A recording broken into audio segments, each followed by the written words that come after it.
नमस्कार बंधुरा आज के आबारो चले एसेছি রান্নাঘরে। আজকে আমি নিয়ে এসেছি লাউয়ের খোসা। দেখুন একদম কচি, কিন্তু খুব একটা মানে মোটা বা বুড়ো না, একদম কচি লাউয়ের খোসা। এটা একদম সবুজ। তো আমি ভালো করে সুন্দর করে পরিষ্কার করে ধুয়ে আর এইভাবে একদম যতটা পেরেছি সরু সরু করে পাতলা পাতলা করে কেটেছি। তো এবার আমি এটাকে ভাপাতে বসাবো, একটু সেদ্ধ করে নেব। এখানে নিয়েছি ছোট ছোট বড়ি, এটা শায়দ বিউলি ডালের বড়ি, যে কোনো বড়ি নিতে পারেন, অসুবিধা হবে না।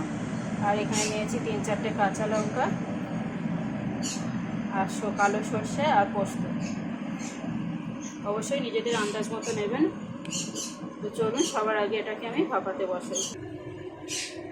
তো এটাকে তো আমি সেদ্ধ করে নেবো,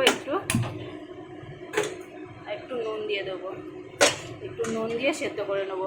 যতক্ষণে এটা সেদ্ধ হচ্ছে ততক্ষণে আমি পোস্তটা বেটে নিই।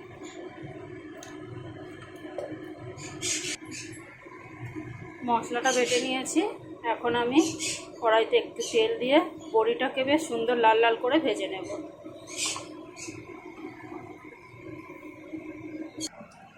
এখানে দেখুন বন্ধুরা, বড়িটাকে খুব লাল লাল করে ভেজে নিয়েছি, পুরো গরম আছে। আর এখানে এটাকে লাউয়ের খোসাটাকেও সেদ্ধ করে নিয়েছি,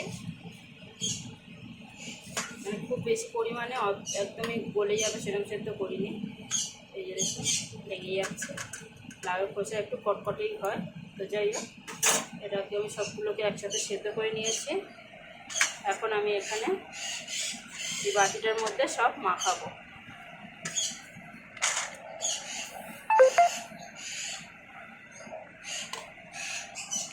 আমি বাটিটার মধ্যে নিয়ে নিয়েছি। এখন এখানে দিয়ে দিচ্ছি আরও একটু নুন। বুঝে শুনে নুনটা দেবেন, কারণ আগে নুন দিয়েছি। এখন দিয়ে দিচ্ছি সর্ষে পোস্ত বাটা।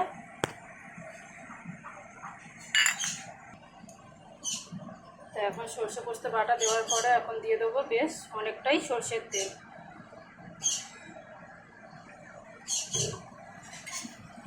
এখন আমি এটাকে খুব সুন্দর করে মিক্স করে নেব। এর মধ্যে একটু সামান্য জল দেব, কারণ যেহেতু নিচে বড়ি আছে, বড়িতে জলটা টানবে। আর এটাকে যেহেতু ভাপাবো আর একটু সেদ্ধ হবে, এটা কড়াইতে তো দেবো না, এটা জলের উপরে দিয়ে ভাপাতে দেবো। তো এখানে দেখুন একদম 2-4 চামচ জল দিয়ে দিলাম। এবার এটাকে আমি খুব সুন্দর করে মিক্স করে নিই।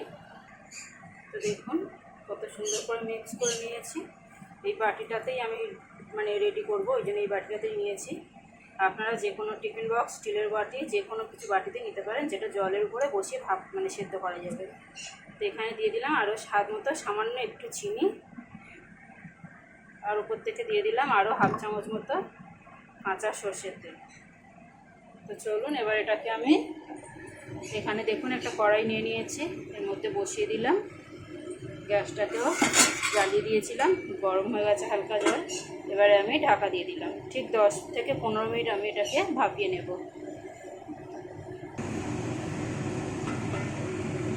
তো দেখুন বন্ধুরা, ঠিক 15 মিনিট হয়ে গেছে, কত সুন্দর দেখতে লাগছে।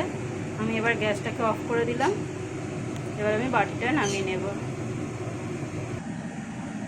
তো দেখুন বন্ধুরা, বড়িগুলো কত সুন্দর ফুলে গেছে। আর এখানে কিন্তু আপনারা অবশ্যই মানে সর্ষে পোস্তটা নিজেদের আন্দাজ মতো নিতে পারেন। আমি এখানে মিডিয়াম সাইজে নিয়েছি, মানে খুব কম না খুব বেশি না। আর এটা কিন্তু দারুণ একটা স্মেল আসছে। লাউয়ের খোসা তো আমরা অনেকে অনেক রকমভাবেই খাই, কিন্তু একবার হলেও প্লিজ এইভাবে ট্রাই করে দেখবেন। আর আমার রেসিপিটা কেমন লাগলো অবশ্যই একটা লাইক, কমেন্ট, শেয়ার করে জানাবেন। আমার ভিডিওটা দেখার জন্য অবশ্যই আপনাদের ধন্যবাদ।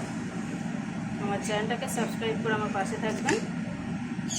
তো থ্যাংক ইউ বন্ধুরা, টাটা।